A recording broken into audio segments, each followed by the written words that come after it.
അരുൺ, നമുക്കറിയാം പ്രതികൂല സാഹചര്യങ്ങളെ എല്ലാം മറികടന്നുകൊണ്ട് ജനങ്ങളുടെ ഒഴുക്കാണ് ബൂത്തുകളിലേക്ക് കാണാൻ സാധിക്കുന്നത്. നീണ്ട നിര തന്നെ എല്ലാ ബൂത്തുകളിലും കാണാൻ സാധിക്കുന്നുണ്ട്. കനത്ത പോളിംഗ് ആണ് പല മണ്ഡലങ്ങളിലും നമ്മൾ കണ്ടുകൊണ്ടിരിക്കുന്നത്. എങ്ങനെയാണ് പാലക്കാടിന്റെ തെരഞ്ഞെടുപ്പ് ചിത്രം നിലവിൽ?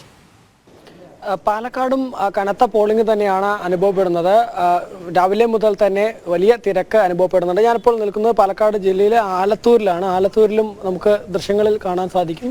സ്വാഭാവികമായിട്ടും വലിയ ഒരു തിരക്ക് അനുഭവപ്പെടുന്നുണ്ട്. നിരവധി ആളുകളാണ് ഇപ്പോഴും ക്യൂ നിൽക്കുന്നത്. ഏതായാലും ആളുകളൊക്കെ തന്നെയും വലിയ ആവേശത്തോടുകൂടെ തന്നെ വോട്ടിങ്ങിനായി, പോളിംഗ് രേഖപ്പെടുത്തുന്നതിനായി വോട്ടിംഗ് കേന്ദ്രങ്ങളിലേക്ക്, പോളിംഗ് ബൂത്തുകളിലേക്ക് എത്തുന്ന ഒരു കാഴ്ചയാണ് പാലക്കാട് ജില്ലയിലെ 2 മണ്ഡലങ്ങളിലും കാണാൻ സാധിക്കുന്നത്. 3 മണിവരെയുള്ള ശതമാനം പരിശോധിക്കുകയാണെങ്കിൽ പാലക്കാട് ലോക്സഭാ മണ്ഡലത്തിൽ 48.94% പോളിംഗ് പാലക്കാട് മണ്ഡലത്തിൽ രേഖപ്പെടുത്തിയിരിക്കുന്നത്. ആലത്തൂർ മണ്ഡലത്തിലാണെങ്കിൽ 47.61% 3 മണിവരെ രേഖപ്പെടുത്തിയിരിക്കുന്നത്. ഇപ്പോൾ 3:45 ആവുമ്പോൾ 50% പിന്നിടുന്നു പോളിംഗ് എന്നുള്ളത് തന്നെയാണ് മനസ്സിലാക്കാൻ സാധിക്കുന്നത്.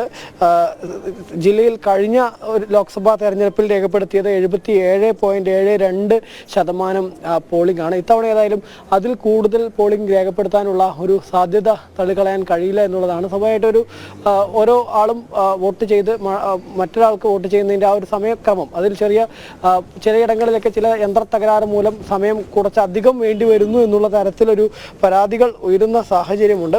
ഏതായാലും ഈ പോളിംഗ് ആവേശത്തോടെ പുരോഗമിക്കുമ്പോൾ ജില്ലയിൽ ദുഃഖകരമായ 2 സംഭവങ്ങളും ഉണ്ടായിട്ടുണ്ട്. 2 പേരാണ് പാലക്കാട് ജില്ലയിൽ ഈ പോളിംഗിനിടെ കുഴഞ്ഞു വീണ് മരിച്ചത്.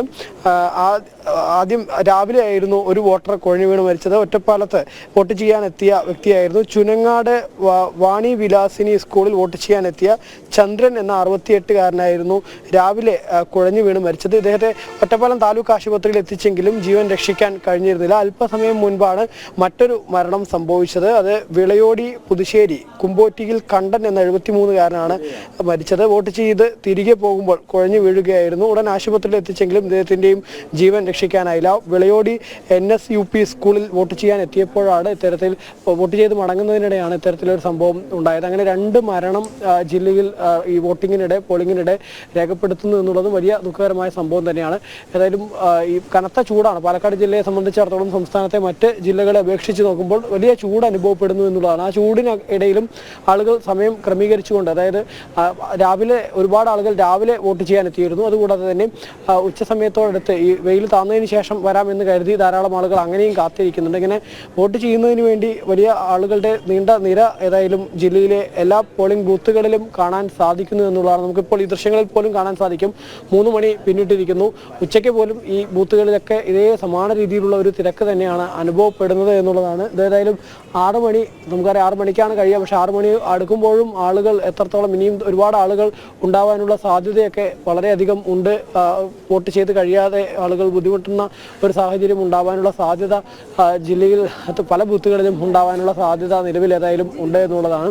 ഈ രാഷ്ട്രീയ ചിത്രം വിലയിരുത്തുകയാണെങ്കിൽ പാലക്കാട് മണ്ഡലത്തെ സംബന്ധിച്ചിടത്തോളം പാലക്കാട് മണ്ഡലത്തിൽ ശക്തമായ ത്രികോണ മത്സരമാണ് നടക്കുന്നത്. പാലക്കാട് 3 മുന്നണികളും വലിയ പ്രതീക്ഷ വെച്ച് പുലർത്തുന്ന മണ്ഡലമാണ്. കാരണം BJP സംബന്ധിച്ചിടത്തോളം അവർക്ക് ശക്തമായ സ്വാധീനമുള്ള സംസ്ഥാനത്തെ ജില്ലകളിൽ ഒന്നാണ്, മണ്ഡലങ്ങളിൽ ഒന്നാണ് പാലക്കാട്. അതുകൊണ്ട് തന്നെ ആ മണ്ഡലത്തിൽ ഇത്തവണ വിജയത്തിൽ കുറഞ്ഞതൊന്നും അവർ പ്രതീക്ഷിക്കുന്നില്ല. കഴിഞ്ഞ തവണ 2 ലക്ഷത്തിലേറെ വോട്ടുകളായിരുന്നു അവർ മണ്ഡലത്തിൽ സമാഹരിച്ചിരുന്നത്. കോൺഗ്രസ് 3 ലക്ഷം വോട്ടുകൾ കഴിഞ്ഞ തവണ പാലക്കാട് മണ്ഡലത്തിൽ സമാഹരിച്ചിരുന്നു. ഇടതുപക്ഷവും സമാന രീതിയിൽ 3 ലക്ഷത്തോളം വോട്ടുകളായിരുന്നു സമാഹരിച്ചിരുന്നത്. ഇത്തവണ വലിയൊരു മുന്നേറ്റം നടത്തിക്കൊണ്ട് അവിടെ ഒരു വിജയം കൈക്കലാക്കാൻ കഴിയുമെന്നുള്ളതാണ് BJPയുടെ NDAയുടെ പാലക്കാട് മണ്ഡലത്തിലുള്ള പ്രതീക്ഷ. അതേസമയം തന്നെ UDF കഴിഞ്ഞ തവണ അട്ടിമറി വിജയമായിരുന്നു പാലക്കാട് ഉണ്ടായത് VK ശ്രീകണ്ഠന്. ഇത്തവണയും സമാന രീതിയിലുള്ള വിജയം ആവർത്തിക്കും എന്നുള്ള ഒരു പ്രതീക്ഷ ാണ് UDFനെ സംബന്ധിച്ചിടത്തോളം പാലക്കാട് മണ്ഡലത്തിലുള്ളത്. അതേസമയം തന്നെ കൈവിട്ടുപോയ ആ മണ്ഡലം തിരിച്ചു പിടിക്കാൻ കഴിയുമെന്നുള്ളൊരു വിശ്വാസത്തിലാണ് ഇടതുപക്ഷം പാലക്കാട് മണ്ഡലത്തിൽ.